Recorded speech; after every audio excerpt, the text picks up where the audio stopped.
আসসালামু আলাইকুম সবাইকে।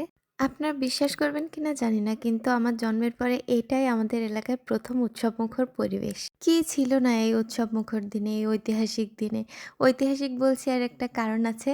কারণটা হচ্ছে আমাদের ঝিকরগাছা উপজেলা গঙ্গানন্দপুর ইউনিয়নে এই হয়তোবা ১ম বা ২য় হতে পারে। কিন্তু আমার দেখা এই ১ম এত জনসমুদ্র, এত উৎসবমুখর পরিবেশ যেটা আমি এর আগে কখনো দেখিনি। এই উৎসব ইভেন্টটা তৈরি হয়েছে মূলত একটি ইসলামিক মাহফিল দেওয়ার কারণে। আর আমাদের এলাকার এই ঐতিহাসিক মাহফিল শোনার জন্য বিভিন্ন জায়গা থেকে অনেক লোকজন আসছিল, বিভিন্ন জেলা থেকেও আসছিল।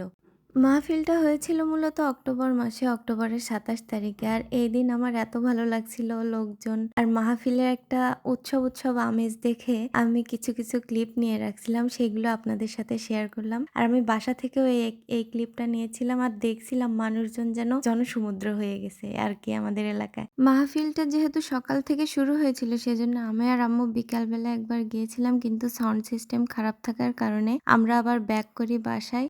মাগরিবের পরে আমরা আবার মাহফিল শুনতে যাই আমি আর আম্মু। আর যেতে আমি এই ছোট কিছু ক্লিপ নিয়ে রাখি। যদি আমার ভিডিওটা আপনাদের কাছে ভালো লেগে থাকে তাহলে অবশ্যই আমাকে সাপোর্ট করবেন। আর যদি আমার ভিডিও ভালো না লাগে অবশ্যই স্কিপ করে যাবেন। আর আমি আর আম্মু যখন মাহফিল শুনছিলাম তখন আমি কিছু ক্লিপ নিয়ে নিয়েছিলাম, যদিও সাউন্ডটা অত ভালো আসছিল না, সেজন্য সাউন্ড দেওয়া হয়নি। আজকের আয়োজন এই পর্যন্তই। সবাই ভালো থাকবেন। সকলকে ধন্যবাদ। আসসালামু আলাইকুম।